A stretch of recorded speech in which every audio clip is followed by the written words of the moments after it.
What's wrong with the Behringer Q802 USB?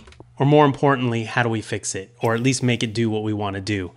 So you're hearing this mixer right now. The first time when I did this review, I didn't have this plugged in, so you didn't hear the quality. So quality is not an issue. As you can hear right now, it sounds fantastic coming through this ATR 2100 microphone.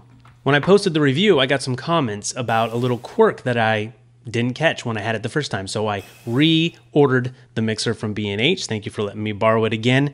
And I tested this out and found out that is true. Indeed, you can't monitor the audio both ways through the USB. So for podcasters, that's generally who I'm looking at this mixer for, but it could affect musicians, I guess, for things like overdubbing as well. But in a podcast setup specifically, if you're going to use Skype with your computer for doing interviews and you connect via USB, the Q802 USB going into Skype as your in and your out, what happens is you have to decide which side of the audio to hear. And so since you obviously have to hear the person on Skype, you can't hear yourself. You can't monitor your own audio, which is something I'm actually not doing right now.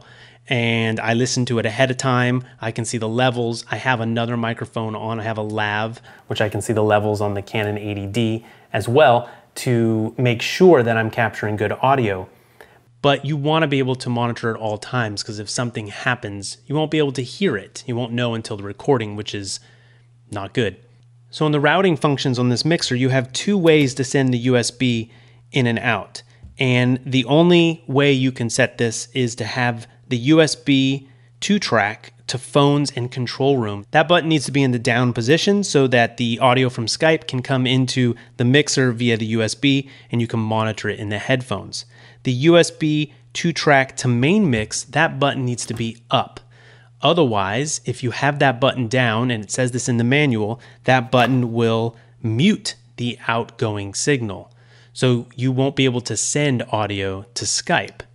So I tried all the combinations. This is the only combination with the main mix button up and the phones button down, where you can both get audio from Skype as well as send audio to Skype.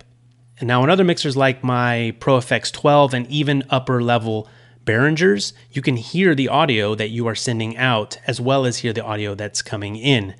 Now in this case, I don't know if the Q802 is designed this way or it is a flaw or it's because this is an $80 mixer and it's cheaper parts. So maybe because it's so cheap, maybe this is a function of the USB that's in the Q802. So how do we overcome that? I have found a couple, I don't know if I call them hacks. In this case, one of them is sort of weird, but it works. So there's a couple different ways, and make sure you go to the description and check out the webpage where I do the complete write-up, where I really go through all of these different ways to be able to monitor both your audio in and out. So check that out for sure, because I'm going to write it all out in detail. One of the ways to monitor both directions would be to split your headphones. So if you can get a splitter and you can put your headphones into the phone's jack, you're going to be getting obviously the audio from Skype because we've set it up that way.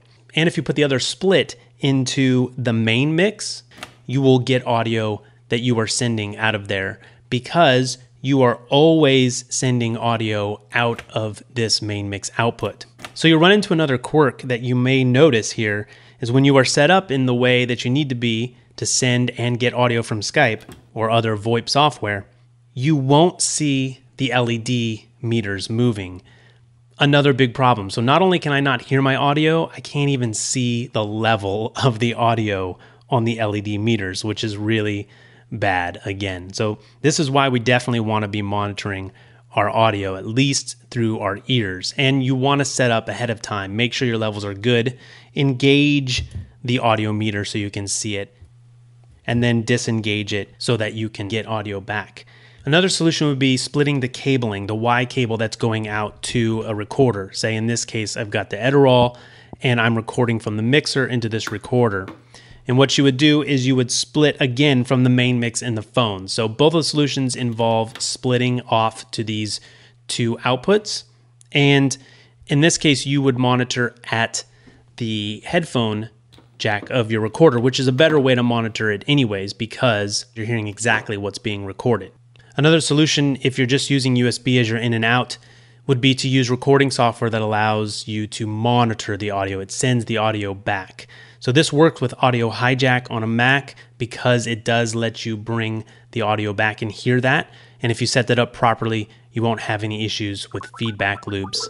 And so you can do it that way. If there's other software that lets you do it, that's another way to get around it. Call Recorder, you can't do it. Skype won't let you monitor your own audio. So the software does have to allow you to monitor your own audio. But if you're setting up this mixer in a mix minus situation, also see my video about that, then you won't have this issue as well, because you are going to be monitoring the audio coming in via analog instead of the USB.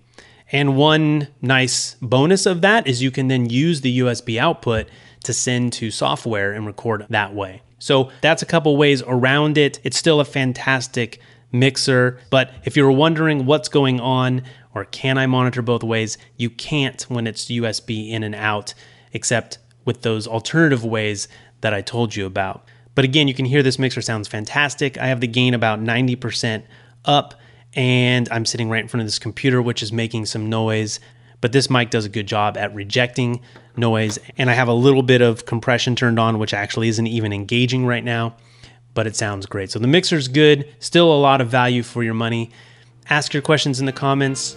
Don't forget to subscribe for more of these type of reviews and tests and all this AV fun that we have here on the channel. And I will see you next time. Am I recording MP3? Because that sucks. Oh well, it's a high quality MP3. But